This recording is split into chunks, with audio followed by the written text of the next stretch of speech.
society and the community and the environment that you're in has an effect on a person's aspiration. The scholars, they mention the plant, if it's next to another plant, or even if a vegetable or a fruit, if you take an apple, fresh apple, and you take an old apple that's rotted and you place it next to each other, the rotted apple will affect the fresh new apple. If they're both touching, it will affect it. It will pass on the rot and the bacteria onto the fresh apple. Try it yourself. You'll see it. And that's the reality of us. If we're in a toxic society, a toxic community, a toxic household, the reality is we become like that. It weakens your aspiration, puts you down, even might kill your aspiration. And it will make you something you are naturally not. ولذلك Allah تبارك وتعالى mentions that to us in the Quran. Allah subhanahu wa ta'ala, He says, وَالْبَلَدُ الطَّيِّبُ يَخْرُجُ نَبَاتُهُ بِإِذْنِ رَبِّهِ وَالَّذِي خَبُثَ لَا يَخْرُجُ إِلَّا نَكِدًا.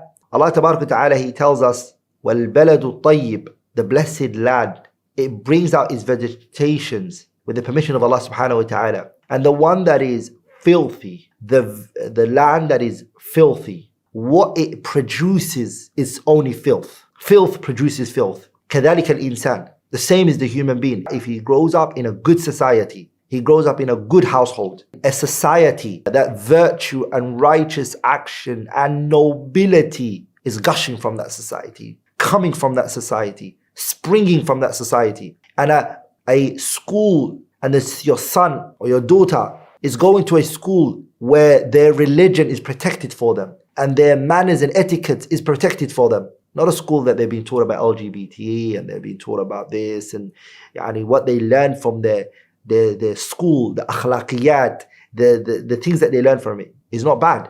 If it's good, remember it's going to produce good children. So that is one of the sabab of dunūwul himmah. The fourth, inshallah ta'ala, is the murabbin are very little. Those who nurture are very little.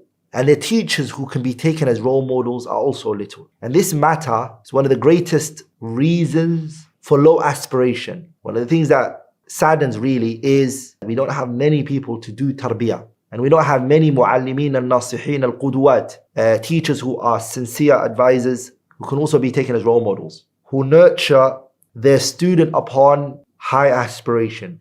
And they also nurture their students on noble integrity. For example, you find some teachers, he has no other desire. All he wants to do is to teach the students the knowledge and he leaves. And doesn't give much importance to correcting the students and directing them in the right direction and nurturing them correctly, advising them sincerely. He doesn't give importance to that. His concern is only to give the lesson and to go. There are some people like that. And there's another type of person who finds it very hard to teach. When he has to teach, he's dragging his leg, he doesn't have the energy for it and the enthusiasm. He doesn't have that drive. The teaching and the class that he has to do is like to him, it's like a mountain that is placed on his shoulders which he has to move. Wabitali, with that being said, and the lesson when he even gives it, it doesn't have that energy, that enthusiasm that it should have. So the students, they really don't benefit much from it. It's so boring. He's monotone when he speaks. He doesn't want to do it. He's not driven. He's just pulling his leg. So the students, they don't actually find someone who cares. The students, they don't find a caring hand, a merciful heart, and a soul that holds itself with high morals, that makes these young kids, these young youths, push them to their potentials and look out for their success. You find from the teachers, a teacher who's weak in himself. He's a weak teacher as a person. His personality, his character is very low. Saqitul himmah, has very low aspiration. He's a narrow-minded individual. He nurtures the students upon fear tactics and he scares them. That's all he nurtures them upon. Blind following. If I say something, follow me. If I say something, follow it. Don't question me. That's what he nurtures the students upon. From here comes out what? A people who've been nurtured upon these type of people, who've been nurtured by these people. A person who is jaban, he himself is scared. Da'ifun nafs, your teacher is weak in himself. The teacher chooses low things. So the student gets inspired by someone like that. He doesn't fall far from his teacher, becomes like that. The fifth, inshallah ta'ala, reason for low aspiration is wasailul i'lam, social media. Social media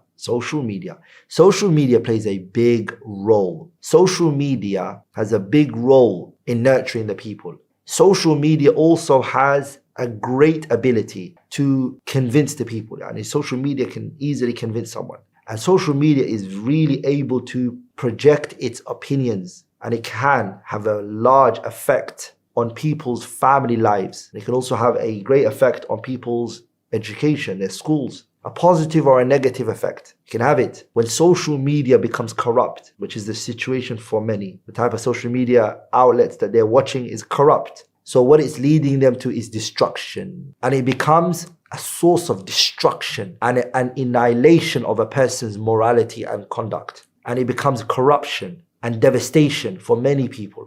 And it becomes a school for many people where their manners and their etiquette is destroyed. And a person loses their morality and dignity and their manhood. Social media has destroyed many people's lives and continues to do so. It's given a voice to the aradhil, the lowest of low. People who will never be spoken to. No one will give them any attention. People who suffer from mental health issues, who need help, who deserve to be cared for. People are taking those type of people as comedy, and they're laughing at them on social media. SubhanAllah, many years back I remember there was a man who had illnesses, but someone made a social media outlet for him and they were recording him. And so because he's not mentally stable, he does things that, and people are commenting and they're laughing, and it was a series of comedy for him. And it was a series, episode 1, episode 2, episode 3, and social media, they were releasing it on there. He needs help. They're making money from him, or whatever they're making from him, or fame, or that's what they're doing. Is that something that would have happened if social media wasn't there? Those type of people would have been cared for. They would have been in good, caring hands. But now it's all what you can put out there. Everyone put out everything there. Privacy is gone. And what people are taking from there is low aspiration.